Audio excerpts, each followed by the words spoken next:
I put my topper in about here. I am going to grab some hair right here.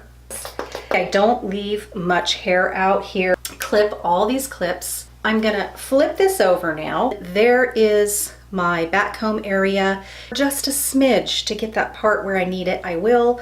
But then I scoop up that back comb area and then I lock it down. I lock down the sides and then I just make sure that the hair that I want out is out all the way around. I definitely want to kind of curl around the perimeter a little bit. These are great. This is the fill-in powder that I've been using. I have little hairs that grow out all the way to there. I like to cover them up. And then again, I have little baby hairs right there. Now, it's just a matter of hairspray, just working with it just a little bit. And that's it, guys. That's how I've been doing this with the Melanie Mono Human Hair Topper by UniWigs.